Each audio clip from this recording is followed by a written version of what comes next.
There's a great feeling of joy when you rip a pack and you hit the card you've been searching for.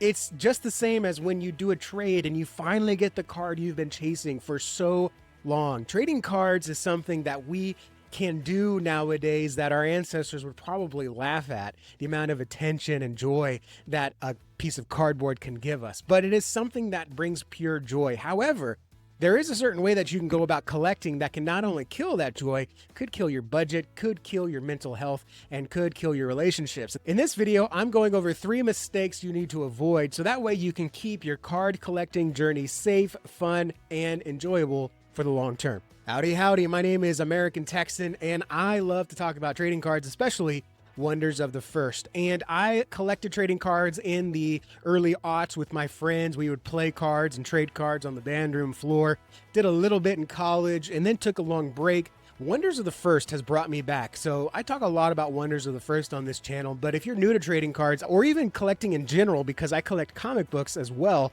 and there's a lot of things that I've made mistakes doing that really killed some buzz for me, as well as I've seen really taken people out of the hobby. Look, just like with anything, trading cards can be a lot of fun. It can be something that brings you together and boosts you up with others. But it's also something that if you're not careful, it can become an addiction. It can be something unhealthy for you, your mind, your budget, your relationships. So I want to help you make sure you don't make that mistakes. If you want to continue to learn about Wonders of the First or any other trading card tips, you can subscribe to the channel. That button is down below. Just scroll down a little bit, hit like and subscribe.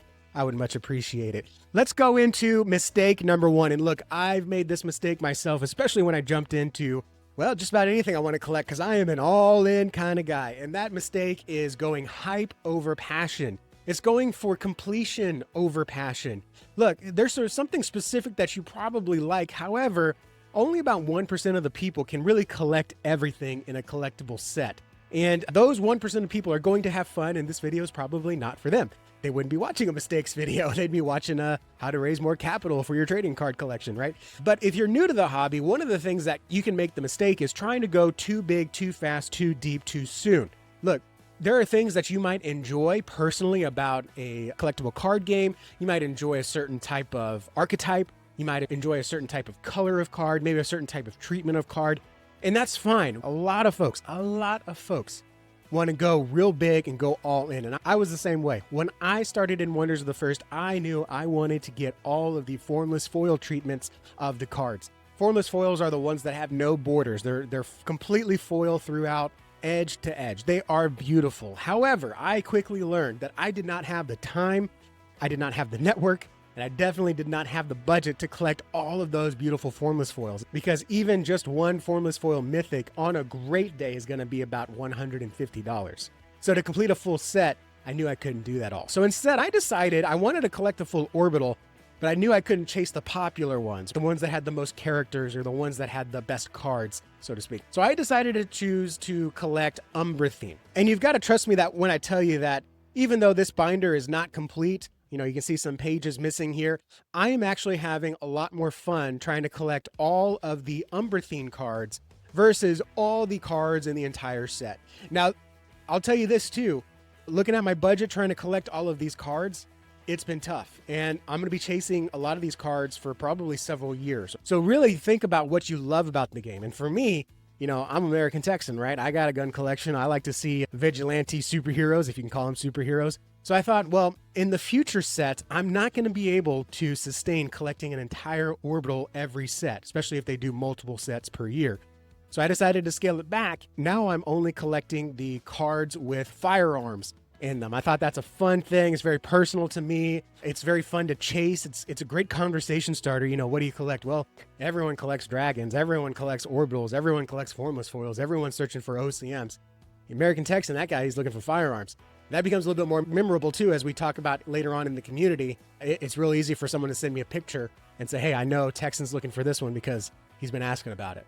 So there's no shame in saying, hey, you know what? I really like Iron Man, and so I'm just going to collect Iron Man. There's no shame in saying, you know what? I like ISOM, so I'm just going to collect ISOM. You know, there's no shame in saying I'm only going to collect a little bit. In fact, it's a lot more peaceful and a lot more fun to hit a card and chase those very small detailed cards versus trying to get a whole set. It becomes very overwhelming. very quickly. So start small. If you finish that collection, then you can move on to something else. The moment you let FOMO take over your collection, it will also take over your passion. And the last thing I'll say on this is to, don't be afraid to pivot. If you start collecting something and you realize it's not really a joy for you, or it's become more of a chore, pivoting away from that collection faster is going to be better for you. In fact, I have an example right here. I wanted to collect these Marvel cards, Marvel annual cards. They have trading cards that have the first issue on them, and I wanted to collect the first issue along with those trading cards. I managed to get a few. I love this Doctor Strange and this Fantastic Four one. But as soon as I started getting some of the comic books that I just don't care about, I realized that I didn't want to chase another 20 comic books to try to fill in with those cards. So I'm pivoting away. I'm going to take these to the comic book shop and let them be someone else's joy. Don't be afraid to pivot away if it's just not what you thought it would be. Mistake number 2 is not a popular one, but we need to talk about it. Mistake number 2 is not setting a budget. Look, trading card games is a joy. It's fun, but it's not a necessity. You need to take care of yourself. You need to take care of your family. You need to take care of your house first. I can't tell you how many people I see that buy cards, and I'm talking about spending primo dollar on cards, and then I see them a few months later having to sell off some of their collection because they got a health bill they weren't expecting or a house issue they weren't expecting, and they didn't have the cash on hand to deal with it in that moment. Same goes for lines of credit.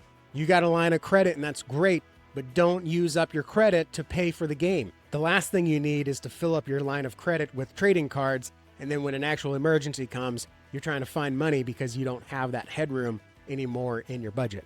Now, that doesn't mean that if you don't have 6 months savings, you can't buy any trading card games. But you need to make sure that you're taken care of, your family's taken care of, your home is taken care of before you start chasing pieces of cardboard and spending primo dollar on those things. So what I like to do is look at, well, how much do I have to spend in a month? And you're not adding trading cards onto what you're already disposably spending. You need to figure out where you're going to cut from other areas. For example, when I buy Wonders of the First trading cards, I decreased the number of comics that I was buying. I had a set budget for my disposable income for fun money, and I decreased one area to increase another. Don't you dare stop taking your wife out on dates because you got cards to buy. Don't you dare skip out on daddy-daughter date because you got cards to buy. And yeah, moms, you too. Don't skip out on mommy-daughter muffin time, if that's something you do every month, to buy a trading card. Of course, don't stop saving just to have more money for trading cards. If you're used to putting $1,000 a month away, keep putting that $1,000 away. That might mean you have to collect less. Like, for example, for me, I'm having a lot of fun with the collection that I've been building, but I know it's not sustainable in the future. I'm going to wrap this up, and in the future, I'm not going to spend quite that much. Plus, you also got to think about your real estate budget. Where are you going to store these things? If you got a lot of cards, you got to have a place for them. And don't just think I'm going to throw them here and deal with them later, because we all got those piles around the house that they never get addressed. That's actually one of the great reasons to collect a trading card, because it takes up a lot less space than comics and statues, I promise you. So set a budget, even if it's monthly or if it's by event. I'm saving up for the release of the next set so I can go all in. And when that set comes out, I know I've got money packed away to spend, and I don't have to worry about that. I know if I get something big like this, I don't have to sell this if anything hits the fan. This also ties back into point 1. When you pick your lane, you know your character, you know your set, you know your theme. It makes it easier to say no to other things, so you're not chasing things that you don't need with money you don't have. A wealthy collector says no a lot, and when you say no a lot, it can help you become a wealthy collector. The last mistake a lot of folks make is just ignoring the community and the experience of the game itself. For example, Wonders of the First is actually a really great game developed by Magic the Gathering design expert Brian Tinsman. It's a fantastic game, and there's nothing wrong with people who just collect the game. But if you ignore the playability of the cards, you're really only doing one half of the game. You could also be learning to play the game. That gives you a bunch of things to do with the cards that you've obtained, but aren't necessarily part of your collection. And if you ignore the community, you're going to miss out on certain deals. I know there are several people in the community that's being in the Discord or in the Facebook groups. They will only make deals with the people in those groups. So you miss out on a lot of offers if you don't put yourself out there. And I've also had great deals. I've saved I'm talking about 20, 30% off of a random bid on eBay versus meeting the person, learning about the person in Discord, seeing that they had a listing on eBay, and I tell them, I say, hey, can we do this deal in private? and I end up saving quite a few bucks. So for example, in Wonders of the First, we got a fantastic Discord, and the link is down below. You can join. Now, with any group of random strangers online, there are some weirdos, okay? But you just got to have a thick skin and say, hey, I'm not going to deal with that person. But if you jump in, ask questions, and just try to have a good time with everyone else, a lot of great deals and a lot of smart buys are going to come from those. Not only that, being a part of the community can teach you a lot of things about what you have, how to get where you want to go, who to deal with, who to not deal with, what's worth grading, what this grade is worth. As well as if you ever want to bounce out, it gives you a direct contact to people who are willing to pay a better price for your stuff rather than some stranger on eBay. It's hard to believe, even for me, but in 2025, a lot of friendships are online, and there are some fantastic people that I would actually call friend that I've met in the Wonders of the First community. A lot of people think collecting is an introverted hobby, but it doesn't have to be. And in fact, it's exponentially more enjoyable and sometimes easier when you have a group of people around you and you get to talk about it, you get to nerd out about it, and it gives you people to trade with if there's no one in your area that plays the game you're interested in. So there you have it, 3 mistakes that are easy to make, but also easy to avoid. Don't chase the hype, don't go in without a budget, and don't try to go it alone. Avoid these 3 things, and not only you'll save money, but you'll also have a lot more fun in the process. You'll make some new friends, and it brings the collecting process to a whole new level of enjoyment. If this made sense to you and helped you, let me know by hitting like down below. Let me know in the comments what you're collecting. What do you want to collect? And if you've been collecting for a while, let me know what your biggest collecting mistake is. Thank you guys for watching, and I will see you all in the next video. Adios.